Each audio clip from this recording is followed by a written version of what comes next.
A régmúlt idők óta az emberiség próbálja megérteni eredetét, célját és annak okát, hogy miért olyan a világ, amilyen.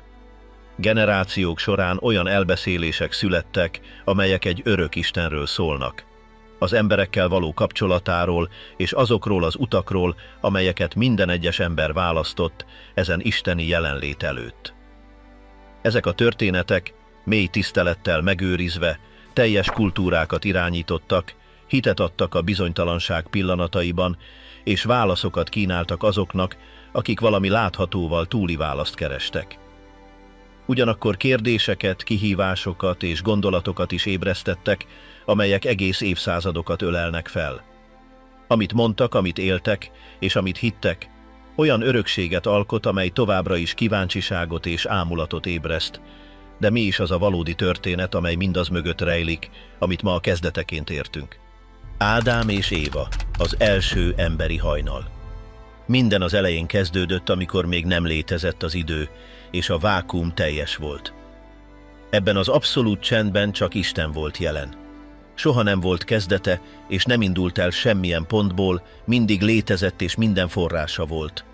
Semmi sem formálta őt. Ő volt az, aki formált.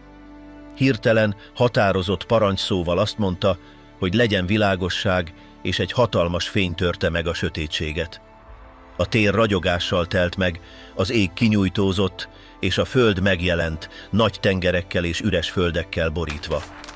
Isten megfigyelte, amit alkotott, és ebben a nyugalomban meghatározta a következő lépést: teremteni az embert saját képmására. Egy mozdulattal a földről porfogott és formált egy férfit. Őt Ádámnak nevezte, és ő kinyitotta a szemét, találkozva egy frissen teremtett világgal. De valami hiányzott. Isten észrevette a magányát, és egy világos döntést hozott. Miközben Ádám aludt, kivett egy bordát, és abból formálta Évát. Amikor Ádám felébredt és meglátta, meglepődött, és azt mondta, hogy ő a csontjaiból való. Ő pedig csodálkozva nézett rá. De az éden nem csupán nyugalom volt. Az árnyékok között egy ravasz alak leselkedett. A kígyó, csalóka arccal odament Évához, és utaló hangon megkérdezte, hogy valóban Isten tiltotta-e meg számukra, hogy egyenek a kert minden fájából. Éva egy pillanatra habozott, de válaszolt, hogy bármit ehetnek, csak a jó és rossz tudásának fáját ne érjék. A kígyó, halkan suttogva, azt mondta, hogy nem fognak meghalni, hanem megértést nyernek, és olyanok lesznek, mint Isten. A vágy, hogy elérje a tiltottat, valami lángra lobbant Évában. Elvette a gyümölcsöt és evett, majd Ádámnak adta, aki gondolkodás nélkül szintén megkóstolta. Azonnal felfedezték, hogy meztelenek, és szégyelték magukat. Az éden megváltozott. Az ég elsötétült, és egy mennydörgés hangzott. Isten megjelent, fájdalommal és haraggal teli arccal. Megkérdezte Ádámot, hogy mit tett. Ő, reszketve, Évára mutatott, és azt mondta, hogy a nő adta neki a gyümölcsöt. Éva sírva magyarázta, hogy a kígyó csapdába ejtette őt. A büntetés gyorsan érkezett. Isten azt mondta Ádámnak, hogy a föld kemény lesz, és minden nap kemény munkával szerzi meg a kenyerét. Évától bejelentette, hogy a szülési fájdalmak erősebbek lesznek. A kígyót pedig arra ítélte, hogy csússzon és porból legyen. Az éden harmóniája megsemmisült. Ádám és Éva elhagyták a kertet, és egy ismeretlen világ felé indultak. Messze az éden mögött maradt, miközben az első naplemente azon a helyen vörösre festette az eget. Az univerzum teremtése, amely tele van szépséggel és tragédiával, egy folytonos harc és remény történetének kezdetét jelentette. Az éden keleti, száraz síkságán a pár két gyermeket kapott, Káint és Ábelt. Káin, az idősebb, a földet művelte az erős napon, gazt írtva. Ábel a nyáját vezette zöldellő és békés tájakon, nyugalommal, amit Káin sosem tudott megtapasztalni. Egy nap Káin, frusztráltan, azt mondta a testvérének, hogy Isten elfogadja az áldozataikat, de az ő áldozatait nem. Megkérdezte, mi volt nála más. Ábel, miközben egy bárányt simogatott, nyugodtan válaszolt, hogy a szíva fontos, mert Isten a szándékot nézi. Ezek a szavak megütötték Káin elméjét, és újra meg újra visszhangoztak benne. Ahogy teltek a napok, a féltékenység egyre nőtt benne, mint egy árnyék. Egy este, a csillagokkal teli ég alatt Káin döntést hozott. Elmondta Ábelnek, hogy másnap menjenek ki a mezőre. Hajnalban összegyűltek a földeken. A levegőben feszültség volt. Káin halkan megkérdezte, miért kedveli őt Isten, de nem az ő áldozatát. Ábel elmagyarázta, hogy hit és őszinte odaadás kérdése. Anélkül, hogy észrevette volna a veszélyt, nem látta közeledni az agressziót.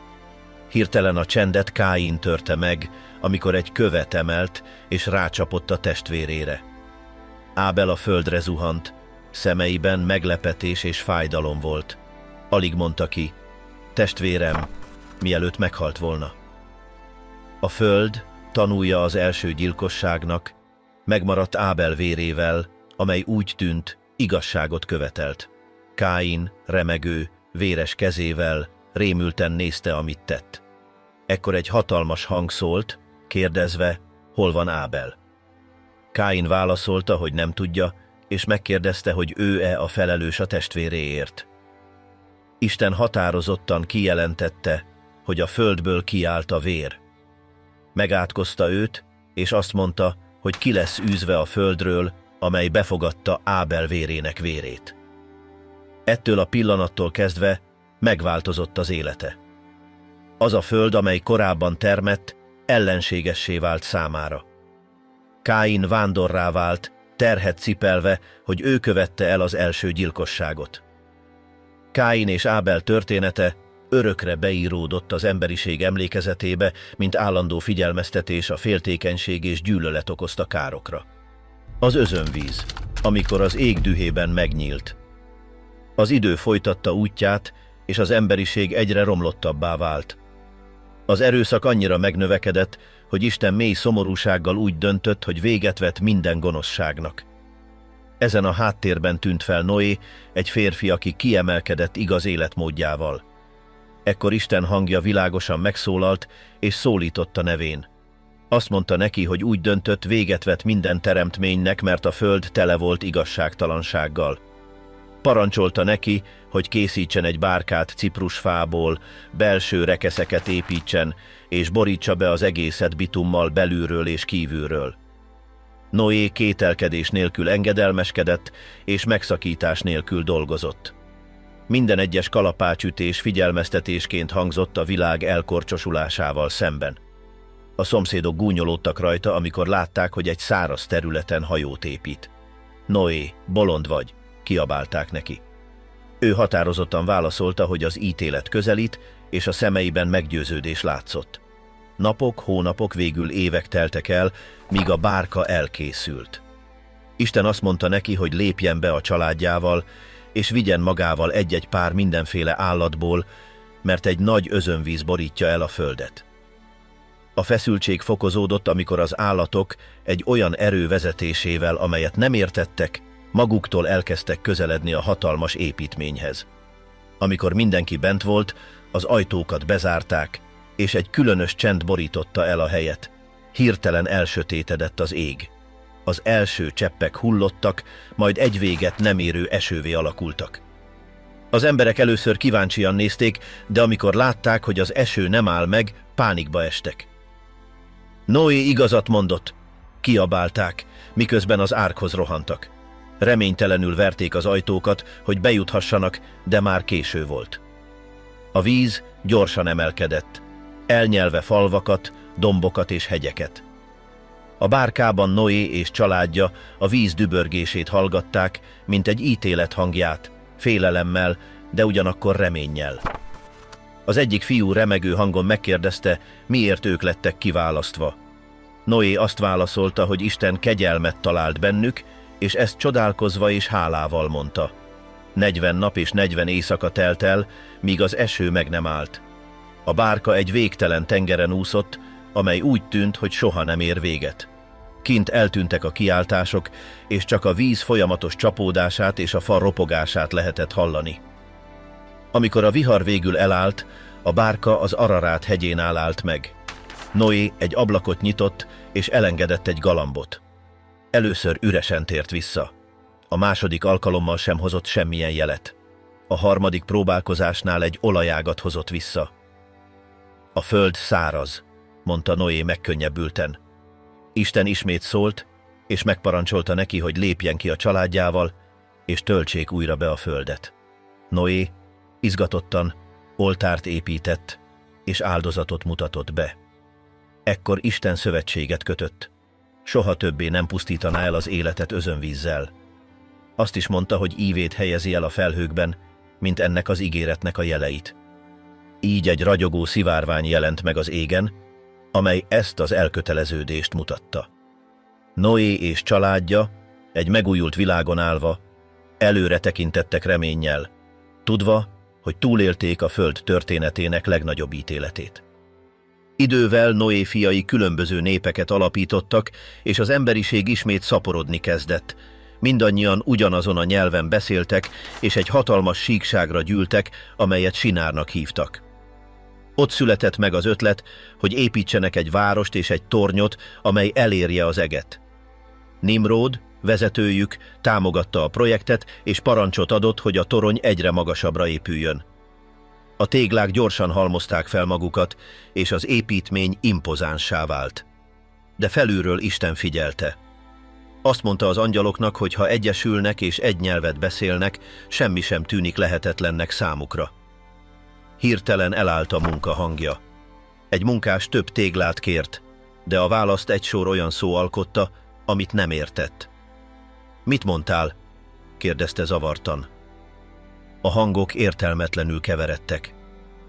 Nimród próbált rendet teremteni, de senki sem tudott kommunikálni.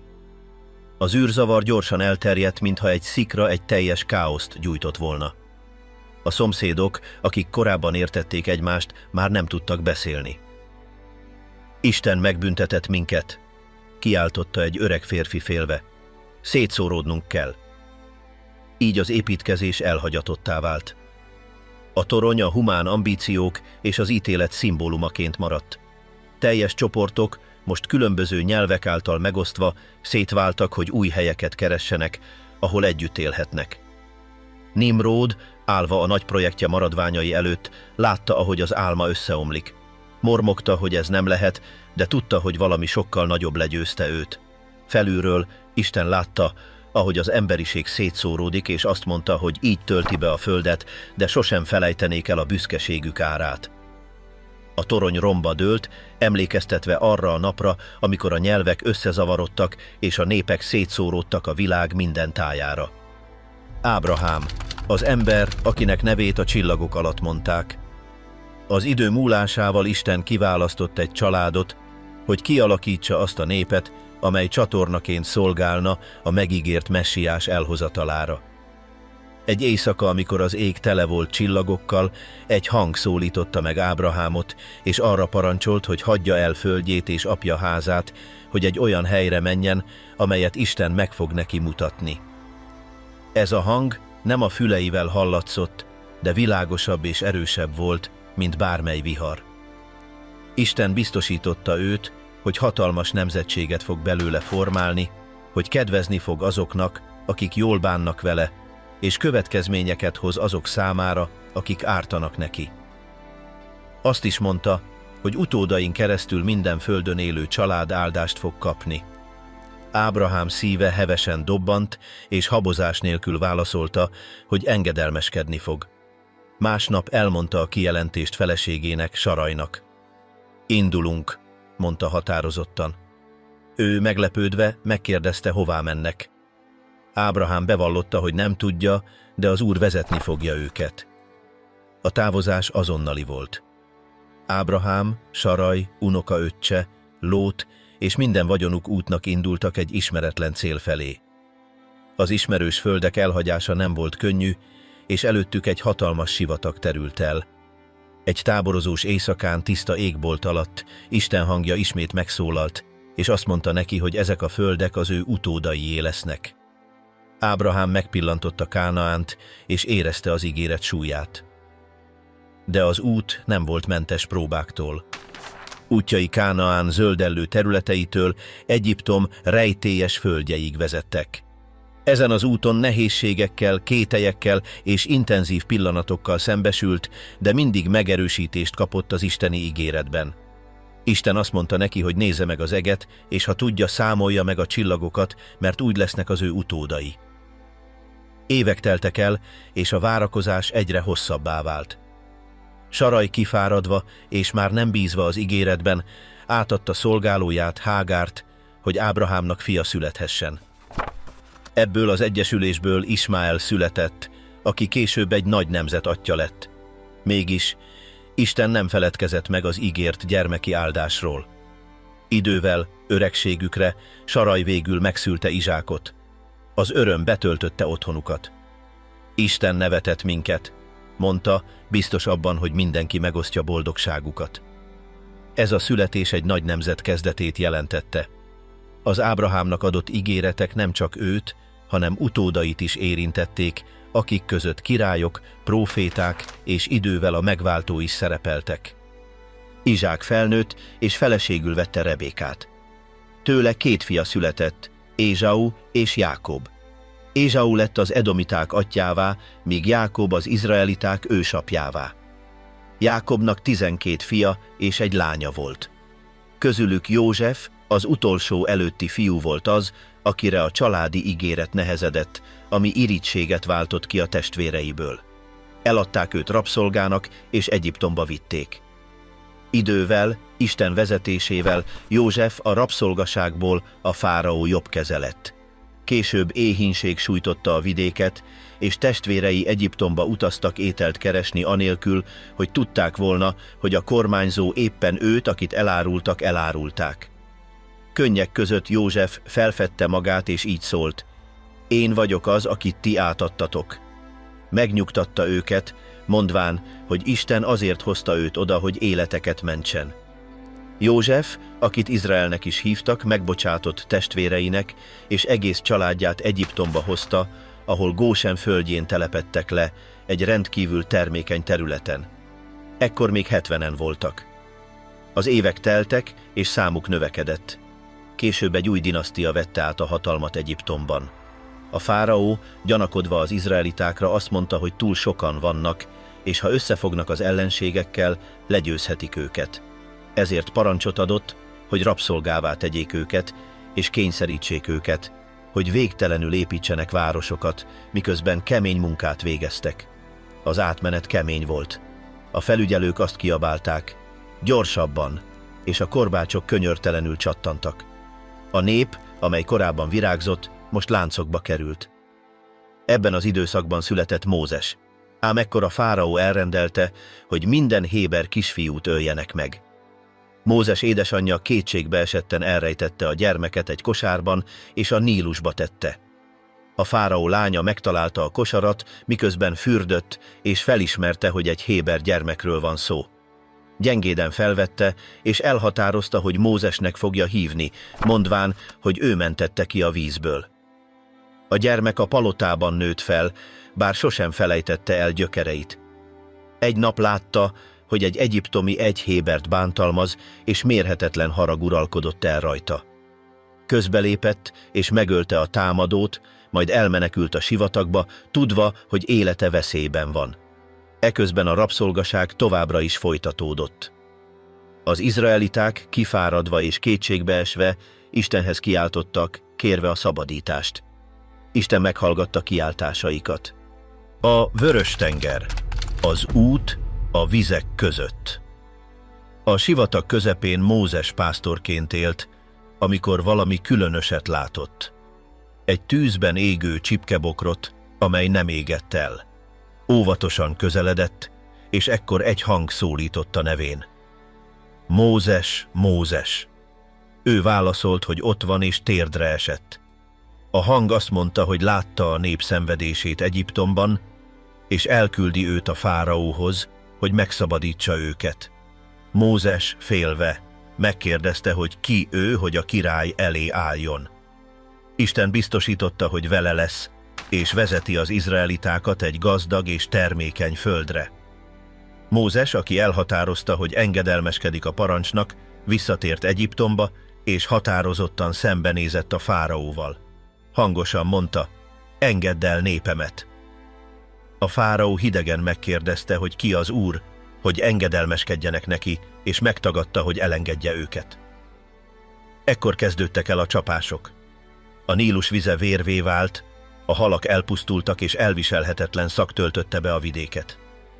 Ezt követték a békák, legyek és tetvek, amelyek elárasztották a házakat és az utcákat. Kétségbe esett fáraó arra kérte Mózest, hogy könyörögjön Istenéhez, hogy állítsa meg a büntetéseket, de amikor azok abba maradtak, ismét megkeményítette a szívét. Mózes figyelmeztetett, hogy lesz egy utolsó csapás, az elsőszülöttek halála. Amikor elérkezett az elrendelt éjszaka, egy angyal végigment Egyiptomon, és nagy jajkiáltás töltötte be a földet. A családok felébredtek, hogy megtalálják elsőszülött gyermekeiket holtan. A fáraó, megtörve a fájdalomtól, azt kiáltotta, hogy menjenek el és vigyék el népüket. Így 4 évszázad után Egyiptomban az izraeliták elindultak Mózes vezetésével. Becslések szerint körülbelül 600 000 férfi volt, nőket és gyermekeket nem számítva, így közel 2 millió ember. A Vörös-tenger felé indultak, de hamarosan a fáraó meggondolta magát, és utasította a hadseregét, hogy üldözzék őket. A harci szekerek gyorsan közeledtek. Az izraeliták, akiket a tenger és a hadsereg között csapdába ejtettek, kiáltották, hogy Mózes őket idehozta, hogy meghalljanak. Ő, felemelve a botját, arra szólította őket, hogy bízzanak. Abban a pillanatban a vizek szétváltak és falak alakultak ki mindkét oldalon, száraz út jelent meg. Mózes parancsot adott, és a nép átvonult. Amikor a túlsó partra értek, Mózes ismét kinyújtotta kezét, és a vizek visszatértek a helyükre, elborítva az üldöző hadsereget. A nép most szabadon, énekelve és táncolva ünnepelt. Énekelték, hogy az Úr az ő erejük és üdvösségük. Ezután elkezdődött a sivatagi vándorlás, ahol újabb próbák következtek. Hiányzott a víz és az élelem, és a panaszkodás hamarosan megkezdődött. Mózes Istenhez kiáltott, és egy sziklából víz fakadt. Minden reggel megjelent a manna, az ég küldte táplálék. A Sínai hegyen Isten átadta törvényét. Egy felhőből így szólt: én vagyok az Úr, a te Istened, és parancsokat adott, köztük azt, hogy ne imádjanak más isteneket. A nép elfogadta a szövetséget, de hamarosan kísértésbe estek. Amíg Mózes a hegyen volt, aranyborjút készítettek, és azt nevezték Istenüknek. Isten haragra gerjedt, de Mózes közbenjárására azt kérte, hogy bocsássa meg nekik. Még azt is kérte, hogy őt törölje ki könyvéből, inkább, mint hogy megsemmisítse őket. Isten irgalmas volt, és az út folytatódott. Az évek vándorlása kemények voltak, tele lázadással és fegyelemmel, de folyamatosan gondoskodtak róluk. Végül elérkeztek az ígéret földjének határához. Mózes, már idős, érzelmekkel telve azt mondta, hogy ő nem fog átkelni velük. Kijelentette, hogy Józsué vezeti őket, és bátorította őket, hogy legyenek bátrak. E szavakkal búcsúzott el. Józsué átvette a vezetést. A Jordán folyó előtt, amelynek vizei erőteljesen zúgtak, utasította a népet, hogy keljenek át. A papok, akik a szövetség ládáját vitték, beléptek a vízbe, és a folyó megállt. Megnyílt egy száraz út, és a nép csodálkozva átvonult. Az első nagy próba Jerikó volt, hatalmas és áttörhetetlen falakkal. Isten azt mondta Józsuénak, hogy naponta egyszer kerülje meg a várost 6 napon át, és a 7. napon 7-szer kerüljék meg, miközben a papok trombitákat fújnak. A város lakói felülről gúnyolódtak rajtuk. A 7. napon, amikor megszólaltak a trombiták, Józsué kiáltott, hogy kiáltsanak. A falak nagy robajjal összeomlottak, és a várost Isten parancsa szerint elfoglalták. De a hódítás nem ért véget ott. Gibeonban egy királyi szövetség támadta meg Izraelt. Józsué éjszakai menetelést vezetett, és a csata heves volt. Amikor a nap már lenyugodni készült, Józsué kérte, hogy a nap álljon meg Gibeón felett, és a hold is álljon meg Ajalón völgyében. A nap megállt, és a győzelem teljes lett. Az ókori feljegyzések szerint soha nem volt olyan nap, amikor Isten egy ember kérésére meghallgatta őt. A hadjáratok folytatódtak. A legnagyobb és legbölcsebb város, Hazor, miután erős csata folyt le, elbukott. Józsué parancsára felégették, hogy ne jelentse többé veszélyt. Évek háborúja után a föld pihenőt kapott. Józsué megöregedve, de erősen összegyűjtötte a népet Síkemben, és azt mondta nekik, válasszanak, kit szolgálnak. Ő kijelentette, hogy háza az Urat fogja szolgálni. A nép mindent emlékezve válaszolta, hogy ők is szolgálni fognak az ő Istenüket. Józsué halála után nehéz időszak kezdődött. Vezető nélkül Izrael engedetlenség ördögi körforgásába süllyedt. Nem volt király. Mindenki azt tette, amit akart, mondják a beszámolók. A nép átvette a szomszédos nemzetek szokásait, és elfordult Istentől. Válaszul más népek elnyomták őket. Kétségbeesésükben segítségért kiáltottak, és Isten bírákat támasztott, hogy megszabadítsák őket. Ebben a kaotikus légkörben az izraeliták királyt kértek Sámueltől. Olyanok akartak lenni, mint a többi nemzet, és valakit, aki vezeti őket a háborúban. Kármel-hegy, a nap, amikor tűz hullott le. Izrael ragaszkodott ahhoz, hogy királya legyen, és a választott személy Sául volt. Eleinte bátran uralkodott, de büszkesége és engedetlensége elhomályosította az értelmét. Egy alkalommal olyan áldozatokat mutatott be, amelyeket csak Sámuel mutathatott volna be. Buta módon cselekedtél, mondta neki a próféta. A te királyságod nem marad meg. Az Úr olyan szemét keresett, aki a szíve szerint való. Ez a férfi Dávid volt, egy ifjú pásztor Betlehemben. Amikor Sámuel megkente őt, az Úr lelke erőteljesen rászállt. Eközben Sáult egy gonosz szellem gyötörte, és hogy megnyugodjon, Dávidot hozták, akinek a lantjátékával visszaadta a békét a királynak. Dávid egyre nagyobb elismerést nyert, különösen miután szembeszállt a filiszteus óriással, Góliáttal. Ki ez, aki kihívja az élő Isten seregeit? Kiáltotta. Egy parittyával és egy kővel legyőzte őt, majd elvette a saját kardját, és levágta a fejét. Izrael ünnepelt, de Sául, akit elborítottak a féltékenység érzései, fenyegetésként kezdte látni őt. Többször is megpróbálta megölni, de Dávid mindig el tudott menekülni. Végül Sául a filiszteusok ellen vívott csatában esett el. Halálosan megsebesülve saját kardjára vetette magát. Mindenki elismerte, hogy Dávid, Ísai fia, lesz a király. Miután megkoronázták, egyesítette a törzseket és meghódította Jeruzsálemet, amelyet fővárosként alapított meg. Bátor és igazságos uralkodó volt, bár nem volt mentes a bűntől. Egy gyengeség pillanatában meglátta Betsábét, Úriás feleségét, és elrendelte, hogy hozzák el. Ez a házasságtörés végül Úriás meggyilkolásához vezetett. A próféta, Nátán határozottan szembesítette őt. Te vagy az a férfi. Dávid megtört szívvel beismerte bűnét Isten előtt. Ennek ellenére az Úr megújította ígéretét. Háza és királysága örökké megmarad. Dávid 40 évig uralkodott, és halálos ágyán utasította fiát, Salomont, hogy legyen erős, és tartsa meg Isten parancsait. Salamon, akit bölcsességéről ismertek, uralkodását úgy kezdte, hogy szívét kérte, amely képes megérteni és igazságot szolgáltatni a nép között. Isten bölcsességgel, gazdagsággal és tisztelettel áldotta meg. Uralkodása alatt megépült a templom Jeruzsálemben, egy csodálatos imádat helyszíne. De öregkorára sok feleség eltérítette más istenekhez.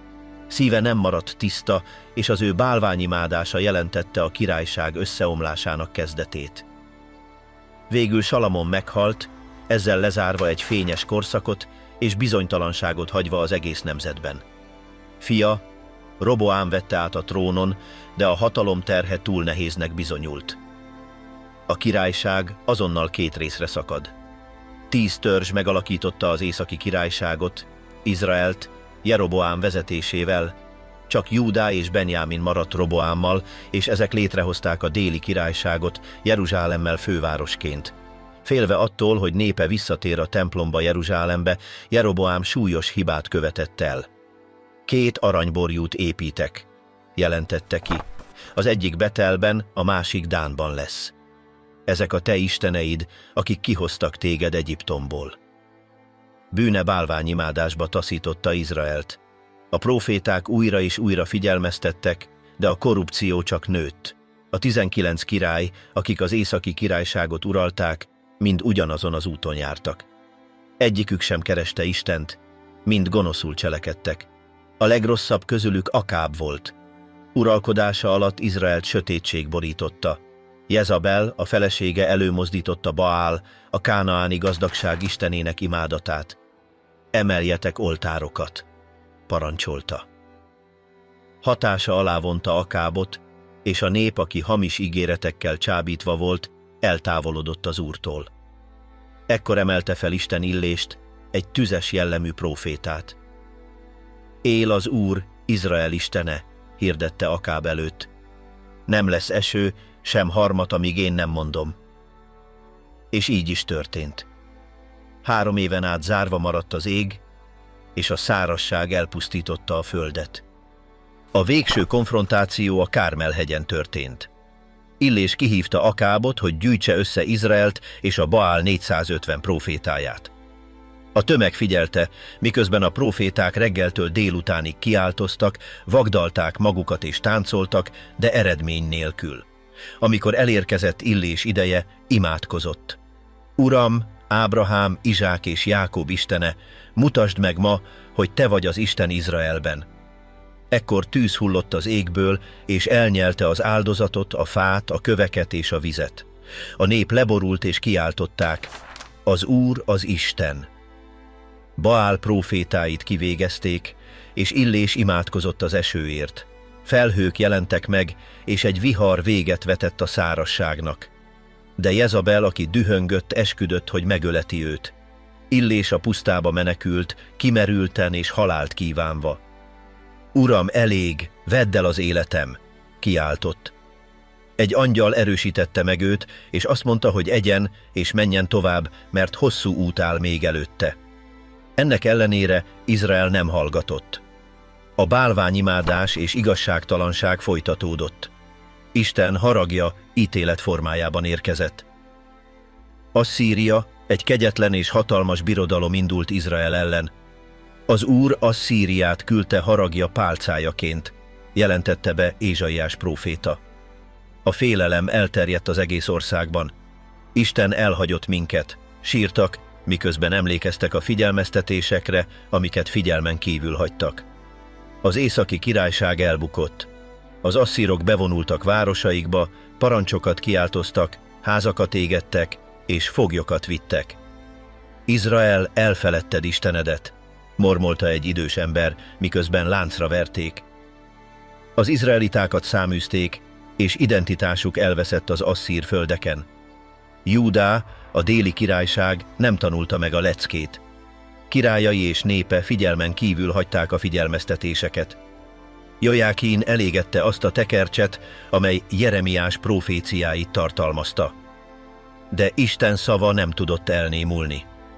Kréte 597-ben Nabukodonozor, Babilónia királya ostrom alá vette Jeruzsálemet. A félelem elviselhetetlen volt. Miért nem hallgattunk Jeremiásra? Mormogtak. Sedékia király titokban megkereste a prófétát. Jeremiás azt mondta neki, hogy ha megadja magát, életben marad, de ő nem találta elég bátornak magát, hogy engedelmeskedjen. 18 hónap után a falak leomlottak. A babilóniaiak nem mutattak kegyelmet. Égessétek el a templomot, parancsolta Nabukodonozor.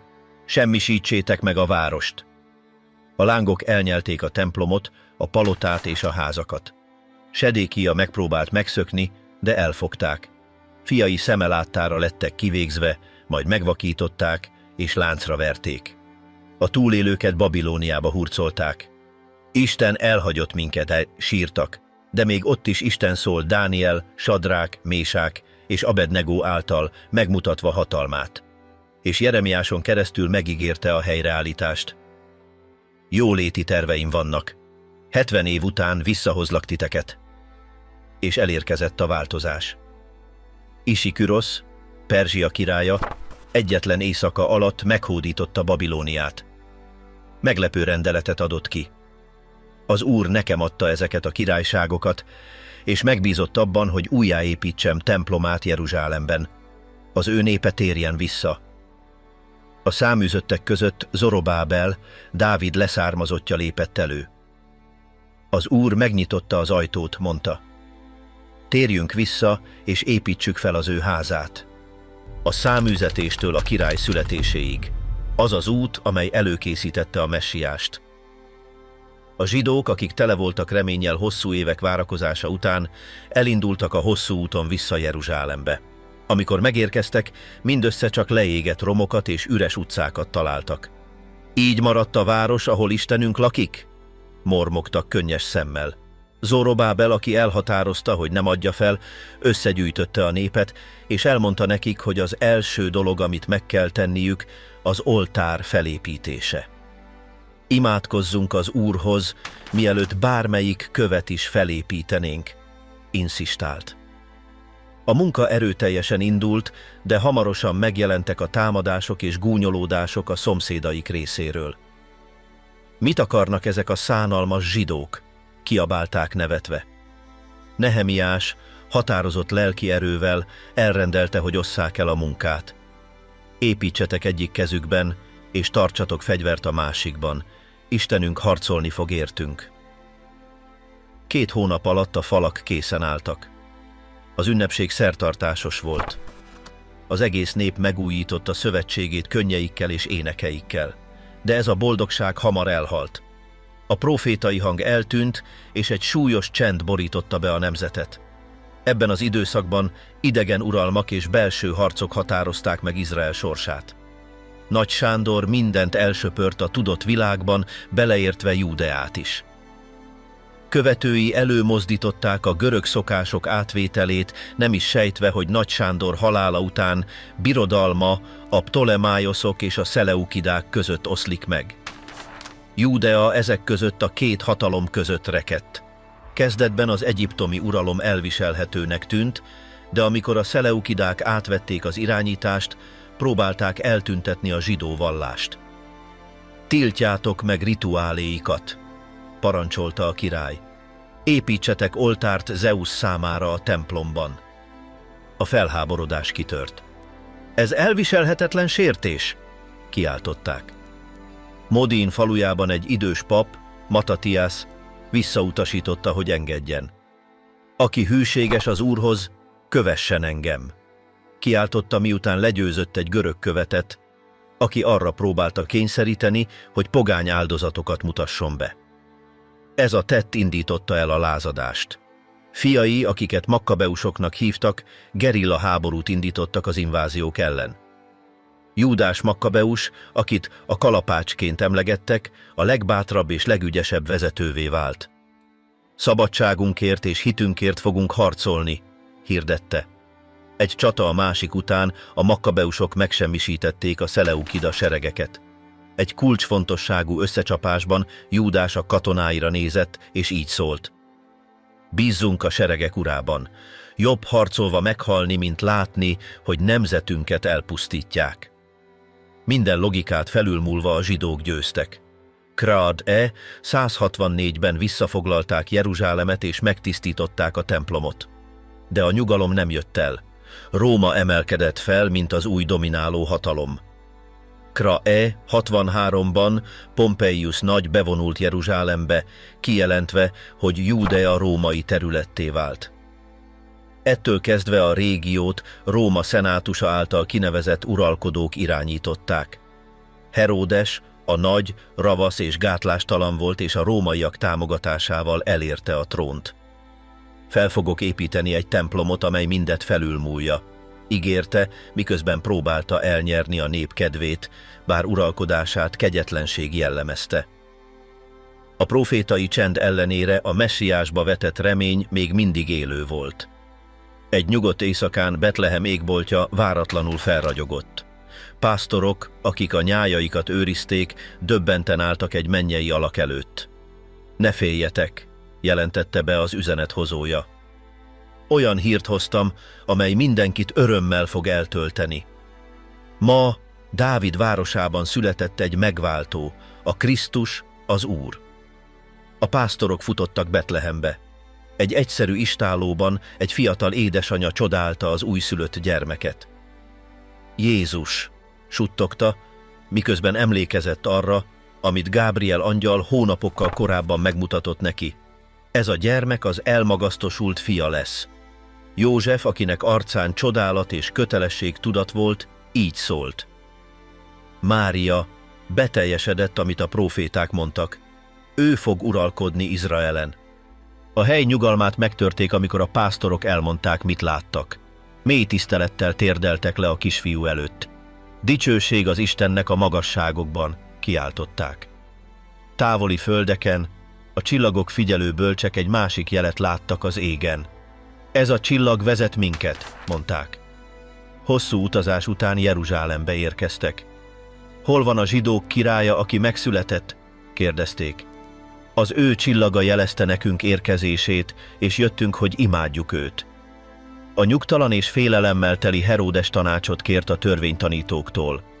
Azt válaszolták, hogy a gyermek születése Betlehemben lesz, ahogyan a próféta megjövendölte. Heródes érdeklődést színlelt, és megkérte a bölcseket, hogy térjenek vissza és értesítsék őt, bár eltitkolta valódi szándékait. A csillag ismét elvezette őket oda, ahol a gyermek volt. Amikor meglátták, aranyat, tömjént és mirhát adtak neki, királyi ajándékokat. Láttuk az igazi királyt, kiáltották fel meghatottan. De egy álom figyelmeztette őket, hogy ne térjenek vissza Heródeshez, ezért más úton tértek vissza. Amikor Heródes rájött, hogy becsapták, dühbe gurult. Öljétek meg Betlehemben és környékén az összes 2 éves és annál fiatalabb fiút, parancsolta. Ez a kegyetlen rendelet árnyékot vetett a vidékre. Még aznap éjjel egy angyal jelent meg Józsefnek álmában. Kelj fel, vedd a gyermeket és anyját, és menekülj Egyiptomba. Heródes meg akarja ölni. József megdöbbenve habozás nélkül cselekedett. A család a sötétségen keresztül elmenekült. Isten velünk van, mormolta Mária, miközben átölelte a csecsemőt. Évekkel később, amikor Heródes meghalt, egy másik angyal így szólt Józsefhez álmában. Térj vissza Izrael földjére. Akik a gyermeket keresték, már nincsenek életben. József, Mária és Jézus visszatértek, Názáretben telepedtek le, és beteljesítették az ősi proféciát, miszerint názáretinek fogják hívni. A fiú küldetése, az út, ami megváltoztatta a világot. Jézus felnőtté vált, és elérkezett az idő, hogy megkezdje küldetését. A Jordán folyó partján János, a keresztelő, hangosan hirdette, hogy mindenkinek meg kell térnie, mert az Isten királysága közel van. A tömeg között, amely a vízhez közeledett, megjelent Jézus, názáreti Jézus. Keresztelj meg engem, mondta neki. János meglepődve válaszolt. Te jössz hozzám? Én vagyok, aki tőled kell, hogy keresztelést nyerjek. Jézus határozott és nyugodt pillantással így válaszolt. Engedd, hogy így legyen. Szükséges, hogy teljesítsük mindazt, ami igaz. Amikor Jézus kijött a vízből, az ég megnyílt, és Isten lelke galamb formájában leszállt rá. Egy hatalmas hang szólt. Ez az én szeretett fiam, akiben gyönyörködöm. Ott volt a Szent Háromság. Az Atya beszélt, a Fiú jelen volt, és a Lélek leszállt. Ettől a pillanattól kezdve a Lélek vezette Jézust a pusztába. Ott 40 napot és 40 éjszakát böjtölt. Ez alatt 3 alkalommal kísértette őt a kísértő, és mindhárom alkalommal győztesen került ki. A kísértő eltávozott, és Isten által küldött angyalok gondoskodtak róla. A próba elmúlt, és a hit megmaradt. Miközben erőt gyűjtött, Jézus megtudta, hogy János, a keresztelő, letartóztatták. Elérkezett az idő a továbbhaladásra. Elhagyta Názáretet és Kapernaumban telepedett le, a Galileai tenger közelében. Itt választotta ki 12 apostolát, akik életüket egyetlen hívásra változtatták meg. Kövess engem! Velük bejárta a falvakat, utakat, településeket és városokat, és hirdette: térjetek meg, mert az Isten királysága közel van. Jézus a zsinagógákban tanított, de otthonokban, partokon, tereken és bárhol, ahol voltak, akik készen álltak hallgatni. Mindenkinek jót tett. Meggyógyította a betegeket, megetette a tömegeket, visszaadta a látást a vakoknak, járni tudott azoknak, akik nem tudtak mozogni, visszaadta a hallást a siketeknek, megtisztította a leprásokat, kiűzte az ördögöket, és visszaadta az életet a halottaknak. Ő volt Isten jelenléte az emberek között. Emmanuel, Isten velünk. Szavai a királyság titkait rejtették parábolák formájában. Az Isten királysága, mondta, olyan, mint egy mustármag. Kicsi az elején, de amikor megnő, olyan fává válik, amelyben a madarak fészkelnek. Minden tanítás és csoda életet változtatott, de ellenállást váltott ki a vallási vezetők körében. Ez az ember nem Istentől jön, suttogták a farizeusok. Nem tartja meg a szombatot.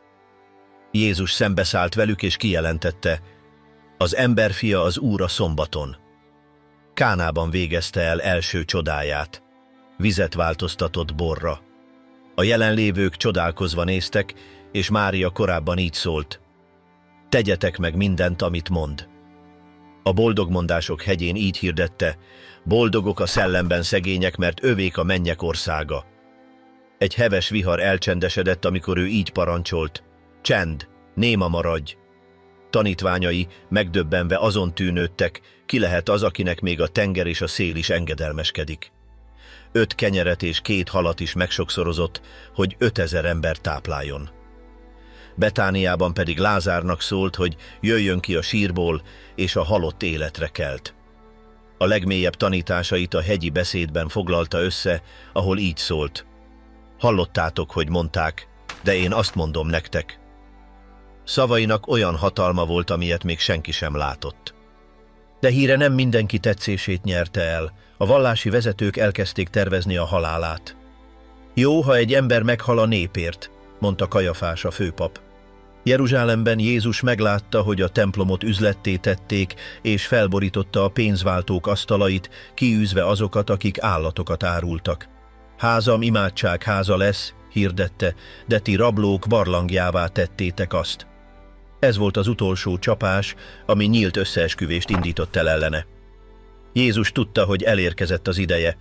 Összegyűjtötte tanítványait egy felházba, hogy megossza velük az utolsó vacsorát. A levegő tele volt aggodalommal. Egyikőtök elárul engem, jelentette ki. A hatás azonnali volt. Én leszek, uram? Kérdezték egymás után. Júdás, akinek a szíve elsötétült, suttogta: talán én vagyok, mester? Jézus ránézett és válaszolt: te mondtad. Az asztalnál fogta a kenyeret, megtörte, és így adta nekik. Egyetek, ez az én testem. Majd vette a poharat. Igyatok belőle mindnyájan. Ez az én vérem az új szövetségből, amelyet a bűnök bocsánatára ontottam. Ezt tegyétek az én emlékezetemre. Minden tanítvány érezte e szavak súlyát. A vacsora után elmentek a Getsemáni kertbe. Lelkem nagyon szomorú, még halálos szomorúságig, vallotta meg Jézus Péternek, Jánosnak és Jakabnak. Külön elvonult imádkozni, annyira elkeseredett volt, hogy izzadtsága vércseppekként hullott. Atyám, ha lehetséges, távolítsd el tőlem ezt a poharat, de ne az én akaratom, hanem a tiéd legyen. Ekkor hirtelen megjelent Júdás egy fegyveres csoporttal. Üdvözöllek, mester, mondta, miközben megcsókolta. Jézus így válaszolt: egy csókkal árulod el az emberfiát? A őrök elfogták, a tanítványok pedig megfutamodtak. Jézust a Sanhedrin elé vitték. Kérdéseket tettek fel neki és megverték. Mondd meg, hogy te vagy a messiás, követelték. Ha elmondom, nem hisztek, válaszolta. De mostantól fogva az ember fia az Isten hatalma jobbján ül. Tehát Isten fia vagy? Kérdezték tovább. Ti mondtátok, válaszolta Jézus. A főpap tele haraggal megszaggatta ruháját, és felkiáltott. Helfogás, megérdemli, hogy meghalljon. A nap, ami megjelölte az örökké valóságot, halál, feltámadás és az egyház születése. Reggel, mikor Jézust Pilátus elé vitték, a római hivatalnok megkérdezte tőle, valóban ő-e a zsidók királya. Jézus válaszolt, hogy Pilátus mondta ezt. Mivel nem talált indokot a halálra ítélésére, Pilátus felajánlotta, hogy a húsvéti szokás szerint elengedheti őt, és megkérdezte a tömegtől, hogy Barrabást vagy Jézust, akit Krisztusnak hívnak, engedjék-e el. A vallási vezetők befolyásolták a tömeget, akik Barrabást követelték, és azt, hogy Jézust feszítsék keresztre. Pilátus megkérdezte, mit tegyenek Jézussal, és a tömeg ismét azt kiabálta, hogy keresztre feszítsék. Jézust súlyos verésekkel büntették, melyek szétmarcangolták a testét. A római katonák gúnyolódtak, tüskékből készült koronát tettek a fejére, és lila köntöst adtak rá, miközben fejbeverték őt, és gúnyosan azt mondták, üdvözlünk, zsidók királya! Ezután elvitték őt a Golgotára, és rákényszerítették, hogy vigye a keresztjét. Amikor a keresztre szegezték, Jézus azt kérte az atyától, hogy bocsásson meg azoknak, akik a kezeit és lábait szögelték. Két másik férfi is ott volt, akiket elítéltek. Az egyik gyalázta őt, azt mondta, mentse meg magát, és őket is. A másik elismerte a bűnét, és kérte, hogy emlékezzen meg róla, amikor belép az ő országába. Jézus együttérzéssel válaszolt neki, hogy még azon a napon vele lesz a paradicsomban. Délben sötétség borította el a vidéket. Jézus fájdalmas kiáltással kérdezte Istent, miért hagyta el őt. Néhány pillanattal később kilehelte lelkét, és azt mondta, hogy mindent beteljesített. A föld megremegett, és a templom függönye ketté hasadt. Egy római százados, aki mindezt látta, azt mondta, hogy valóban ez az ember Isten fia volt. Jézus testét egy új sírba helyezték, és egy nagykövet gördítettek rá, hogy betemessék. 3 nappal később, a hét első napjának reggelén Mária Magdolna és más nők elmentek a sírhoz, hogy fűszereket hozzanak, de látták, hogy a kő már nincs a helyén. Egy angyal, aki ragyogott, megszólította őket, és megkérdezte, miért keresik az élőt a halottak között, majd bejelentette, hogy Jézus feltámadt. Megdöbbenve és örömmel futottak, hogy értesítsék a tanítványokat. Péter és János gyorsan odasiettek, és megerősítették, hogy a sír üres. Jézus megjelent Mária Magdolnának a kertben. Ő felismerte őt, és Rabboninak szólította, mire ő kérte, hogy értesítse testvéreit, hogy felmegy atyához, aki az ő atya és Istene is. Jézus többször is megjelent a tanítványoknak, megmutatva nekik a kezén és az oldalán lévő sebeket. Azt mondta nekik, békesség nektek, és lehelt rájuk, mondván, hogy vegyék magukhoz a szent lelket. Aztán az Olajfák hegyén összegyűjtötte követőit, és emlékeztette őket, hogy minden hatalom a mennyben és a földön neki adatott. Megkérte őket, hogy menjenek el minden néphez, tanítvánnyá téve őket, megkeresztelve őket az Atya, a Fiú és a Szentlélek nevében, és tanítva őket arra, amit ő parancsolt. Biztosította őket, hogy minden nap velük lesz a világ végezetéig. Miközben megáldotta őket, felemelkedett a mennybe, és egy felhő eltakarta őt. 2 férfi fehér ruhában közeledett, és azt mondták, hogy Jézus ugyanígy fog visszajönni, ahogy látták őt felemelkedni. Az elragadtatás után a tanítványok örömmel tértek vissza Jeruzsálembe. Péter eszébe juttatta az Atya ígéretét, és egyesültek az imádságban, várva a Szentlélek eljövetelét, bár nem tudták, mikor történik meg. A pünkösd napján erős szélzúgás hallatszott a helyiségben, ahol összegyűltek.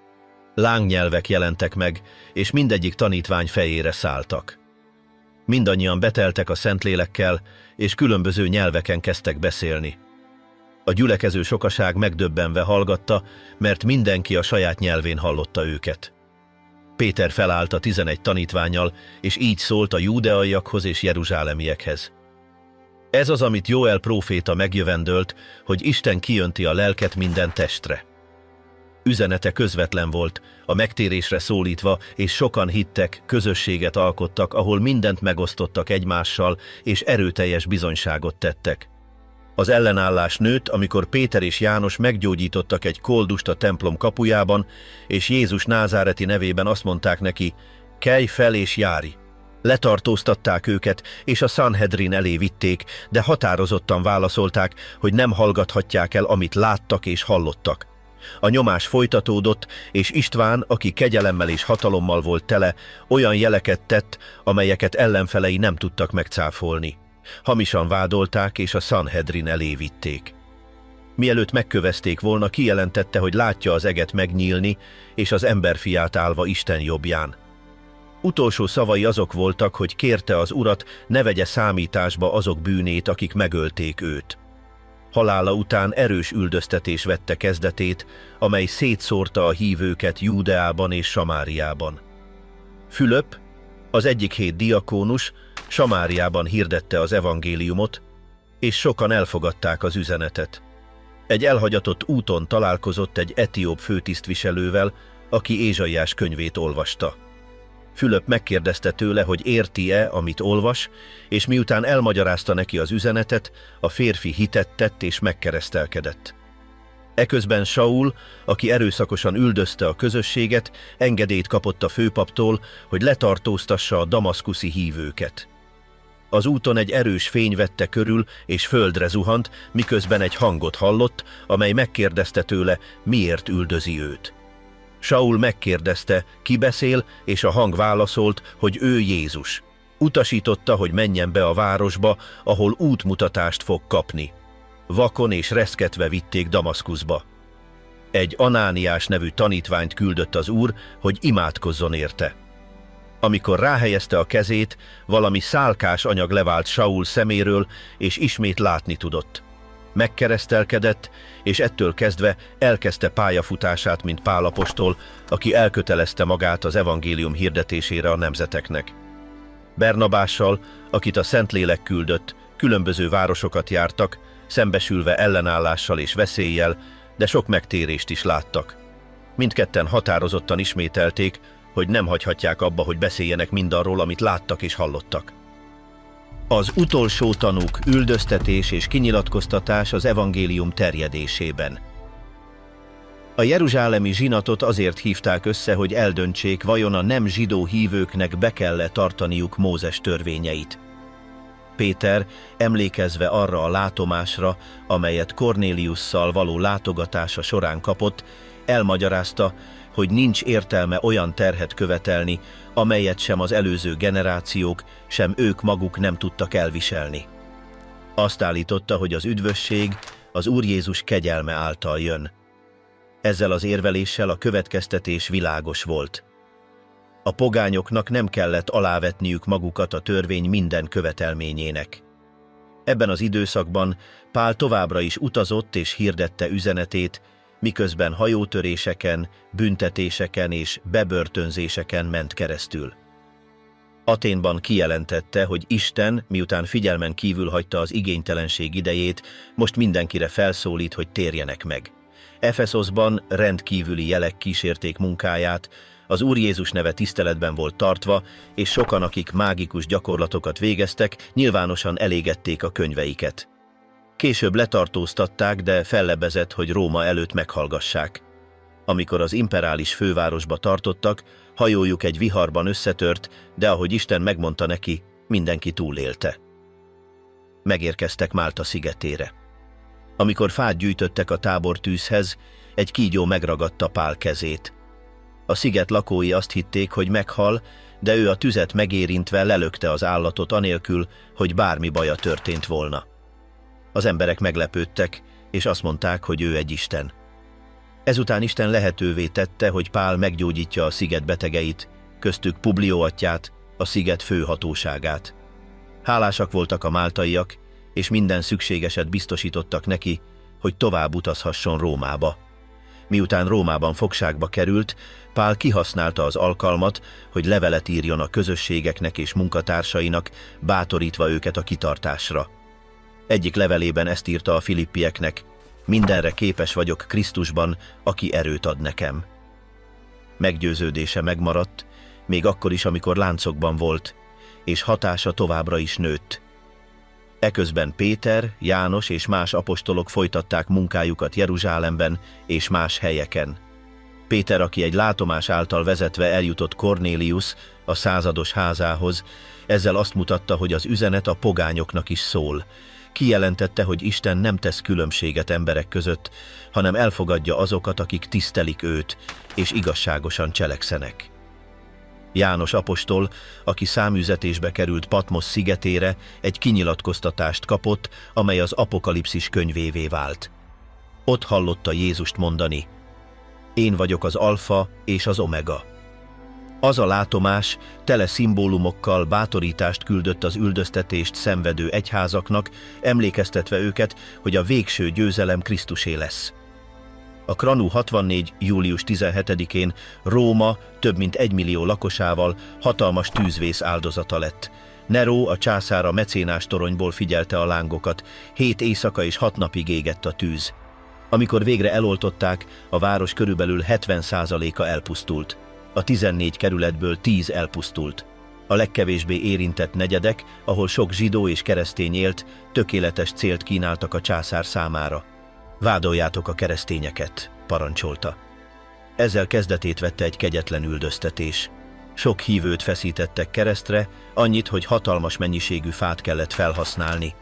Másokat oszlopokra kötöttek, kátránnyal bekentek és tüzet gyújtottak rajtuk, hogy világítsák meg a várost éjszaka. Vérontás volt. Pált ismét letartóztatták, és egy sötét, nedves tömlöcbe vitték. Onnan levelet írt Timóteusnak: megvívtam a jó harcot, befejeztem a versenyt, megőriztem a hitet. Tudta, hogy ideje véget ér, de továbbra is kitartott. Kraran 67 körül lefejezték. Halálával eltűnt a hit egyik legnagyobb védelmezője, de példája továbbra is hatott azok számára, akik követték őt. Miközben az apostolokat mártíromságra ítélték, a keresztény közösség továbbra is növekedett. Házakban és katakombákban gyűltek össze, hogy megosszák az Úr vacsoráját, és bátorítsák egymást, ahogy János is emlékezett leveleiben, hangsúlyozva, hogy Isten szeretet. Lassan a közösségek szerveződni kezdtek, idősebbekkel és püspökökkel, akik vezették a csoportokat. Jeruzsálem 70-es évekbeli pusztulása kemény csapás volt, de ugyanakkor döntőpont is. Sok keresztény Pella felé menekült, követve Jézus figyelmeztetését. A templom pusztulása megerősítette azt a tanítást, hogy az igazi imádat nem épületektől függ, hanem Krisztustól. A brutalitás ellenére az egyház elterjedt Észak-Afrikába. A mondás, miszerint a mártírok vére a mag, tükrözte, mi történt. Gondolkodók, mint Justinus mártír, aki korábban pogány volt, elfogadták a hitet, és védelmezték, hogy a kereszténység az igazi filozófia. E fél évszázad alatt jelentek meg azok az írások, amelyek az új szövetséget alkották. 4 beszámoló született Jézusról, mindegyik saját szemszögéből. Máté őt, mint a zsidó népnek megjövendölt királyt mutatta be, folyamatosan idézve az ókori szentírást. Márk közvetlen, cselekedetekre összpontosító stílust alkalmazott, és mint olyan szolgát írta le, aki szenvedéseken keresztül hozott üzenetet a római befolyás alatt élők számára. Lukács, aki pogány származású és orvos volt, Jézus teljes emberi mivoltát emelte ki, és gondosan ügyelt minden egyes esemény történelmi vonatkozásaira. János, aki az első század végén írta, válaszolt az akkori időszakban elterjedt eszmékre, és kijelentette, hogy Jézus Isten és ember is volt, 7 jelenséget és 7 én vagyok kijelentést választott, hogy megmutassa, ki ő.